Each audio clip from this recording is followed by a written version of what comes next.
আসসালামু আলাইকুম রহমতুল্লাহি বারকাতু। আজকে আমরা কথা বলবো চার্লস ডারউইনের থিওরি অফ এভলিউশন এবং ইসলাম ধর্মের মূল পার্থক্যতে। চার্লস ডারউইন বলেছেন যে একটি ছোট্ট শিম্পাঞ্জি এবং একটি ছোট্ট মানুষ এবং একটি ছোট মানুষ সহ কয়েকটি প্রাণী সৃষ্টি হয়েছে একটা ছোট্ট অর্গানস থেকে।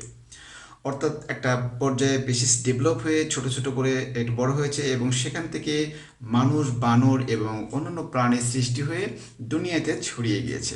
চার্লস ডারউইনের থিওরি আজকে আমরা বিশ্লেষণ করব এবং সাথে সাথে ইসলামের ধর্মবিশ্বাস এবং ইসলামের বৈজ্ঞানিক দিক বিশ্লেষণ করে আজকে দেখব যে আসলে কে জয়ী হচ্ছে, চার্লস ডারউইনের থিওরি অফ এভলিউশন নাকি মুসলমানদের ধর্মগ্রন্থ এবং আল্লাহর দেওয়া মহান বাণী। চলুন আমরা আগে প্রথমে ডারউইনের থিওরি সম্পর্কে বিস্তারিত আলোচনা করে আসি। আসলে চার্লস ডারউইন কখনো বলেননি যে বানর থেকে মানুষ সৃষ্টি হয়েছে অথবা মাছ থেকে মানুষ সৃষ্টি হয়েছে। চার্লস ডারউইন আসলে বোঝাতে চেয়েছে যে সব কিছুই প্রকৃতি থেকে সৃষ্টি হয়েছে, প্রকৃতি থেকে সৃষ্টি হইতে কোটি কোটি বছর লেগেছে। প্রথমে ছোট অর্গানস তৈরি হয়েছে এবং সেখান থেকে আস্তে করে ছোট কোনো প্রাণী তৈরি হয়েছে এবং সেই প্রাণী থেকে আস্তে আস্তে বিভিন্ন প্রাণী ডেভেলপ হয়েছে। সেক্ষেত্রে তিনি উদাহরণ দিয়েছেন যে শিম্পাঞ্জি তৈরি হয়েছে, তারপর মানুষ তৈরি হয়েছে, তারপর বানর তৈরি হয়েছে। চার্লস ডারউইনের এই থিওরি প্রায় 5টি মূল বক্তব্য রয়েছে। আর এক নম্বর হচ্ছে ইভ্যালুয়েশন, তারপরে কম্পিটিশন, তারপরে পেসিয়েশন, তারপরে ওভার প্রোডাকশন।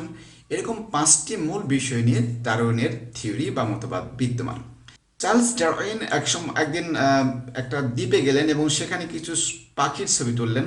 সেই পাখিকে তিনি বিশ্লেষণ করে দেখলেন যে সেই পাখির কোনো একই প্রজাতির পাখি, তার কোনটি ছোট, আবার কোনটি বড়, আবার কোনটি বাঁকাটারা, এরকম।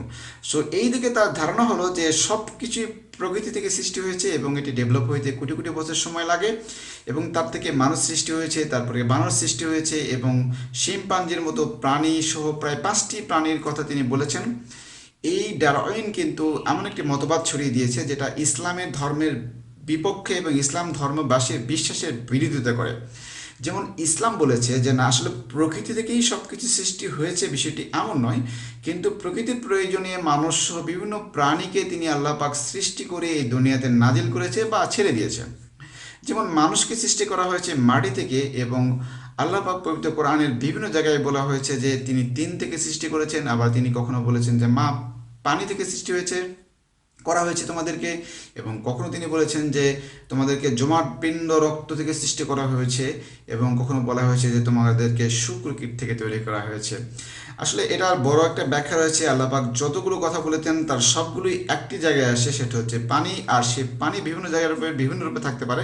তবে চার্লস ডারউইনের যে থিওরি দিয়েছে তা বর্তমান বিজ্ঞানের অনেক দেশ মানে না এবং অনেক বিজ্ঞানীও মানে না, কিন্তু সে সময়ের বিজ্ঞানীরা কোন মতবাদ সবচেয়ে বেশি গ্রহণযোগ্য, সেক্ষেত্রে সেই সময়ের বিজ্ঞানীরা বলেছিলেন যে চার্লস ডারউইনের বিবর্তনবাদ তত্ত্বটি সবচেয়ে বেশি গ্রহণযোগ্য, এবং তারা তো কখনো ধর্মকে কোনো বিশ্বাসই করতো না।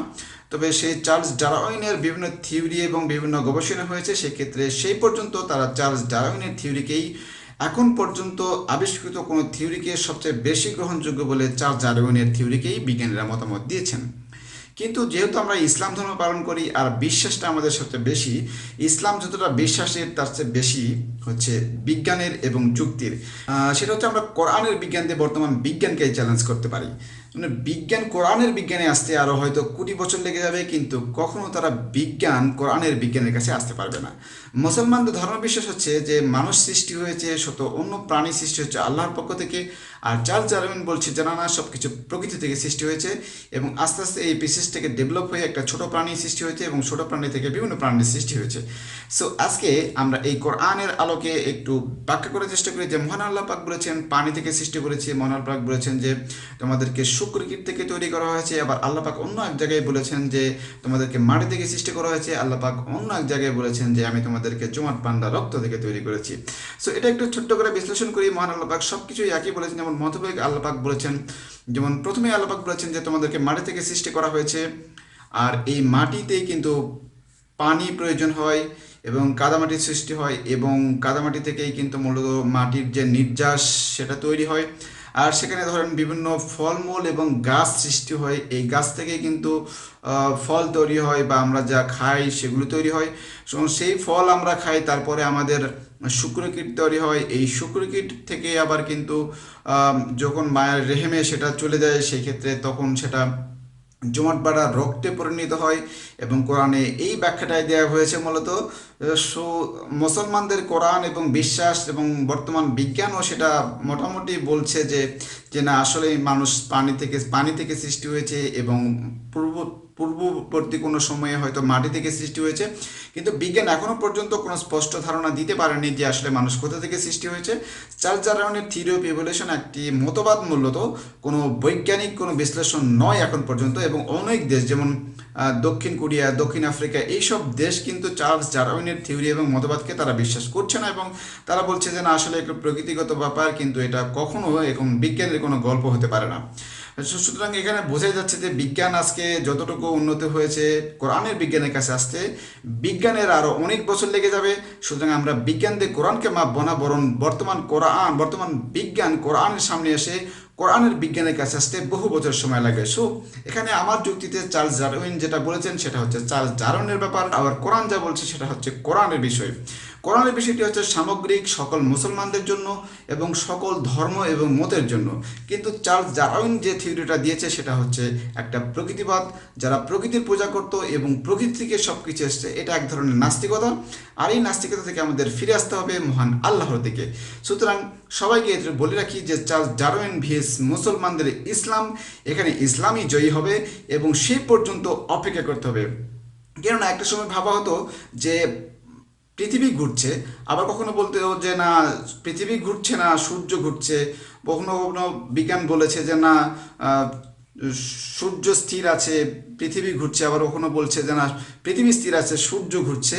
কিন্তু কোরআনে সূরা আম্বিয়ার আল্লাহ পাক 33 নম্বর আয়াতে বলছেন যে আমি চন্দ্র এবং সূর্যকে সৃষ্টি করেছি, তারা একটি নির্দিষ্ট কক্ষপথে ঘুরছে এবং একটি নির্দিষ্ট সময় পর্যন্ত তারা ঘুরবে। অন্য হাতে বলা হয়েছে আমি চন্দ্র এবং সূর্যকে তাদের কর্মে নিয়োজিত করেছি এবং তাদেরকে একটা নির্দিষ্ট সময় পর্যন্ত বেঁধে দেওয়া হয়েছে এবং একটি সময় তারা ধ্বংসপ্রাপ্ত হয়ে যাবে।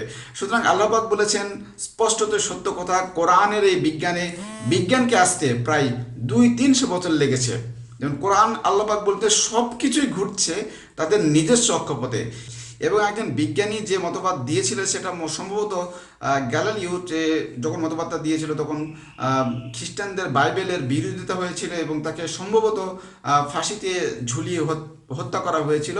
সুতরাং বিজ্ঞান কিন্তু সে সময় পর্যন্ত ডেভেলপ হচ্ছিল এবং কোরআনের যে কথাটা বলেছে যে সব কিছু ঘুরছে, কিন্তু সেই সময় বিজ্ঞান বলেছিল যে একটি স্থির আছে, একটি ঘুরছে, এরকম কিছু। কিন্তু সেই সময় মুসলমানরা কিন্তু অপেক্ষা করেছিল এবং বলেছিল দেখো তোমরা আরও ডেভেলপ করো, তোমরা কোরআনের বিজ্ঞানের পর্যায়ে আসতে তোমাদের অনেক সময় লাগবে।